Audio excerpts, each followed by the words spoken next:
അപ്പോൾ ഗൈസ് ഇന്നൊരു ഞെട്ടിക്കുന്ന വാർത്തയാണ് ഞാൻ അറിഞ്ഞത്. എൻ്റെ ചേട്ടൻ എന്നെ ചെറുതായിട്ടൊന്ന് ഞെട്ടിച്ചു. അതായത് സിമ്പിളായി പറഞ്ഞ് ഞാൻ ജോലിയിലിരിക്കുകയായിരുന്നു. അപ്പോൾ ഇടയ്ക്ക് വന്ന് എൻ്റെ ഫോണൊന്ന് എടുത്ത് നോക്കിയപ്പോൾ എൻ്റെ ചേട്ടൻ എനിക്കൊരു മെസ്സേജ് അയച്ചിട്ടുണ്ട്. I have ordered A Tesla. Details വേണമെങ്കിൽ ഇമെയിൽ എടുത്ത് നോക്കിയാൽ മതിയെന്ന്.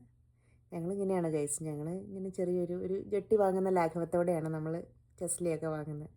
അത് ചിലപ്പോൾ എന്നോട് പറഞ്ഞു എന്നിരിക്കും, ചിലപ്പോൾ പറഞ്ഞില്ല എന്നിരിക്കും. അല്ലേ ഡാഡി? സിമ്പിൾ അല്ലേ? എടി പക്ഷേ മനുഷ്യ നീ ഞെട്ടുന്ന എവിടെ അറിയാമോ? നമ്മുടെ ഫേവററ്റ് കളറാണ് ഞാൻ ഓർഡർ ചെയ്തേക്കണേ. അത് നീ പ്രതീക്ഷിച്ചോ?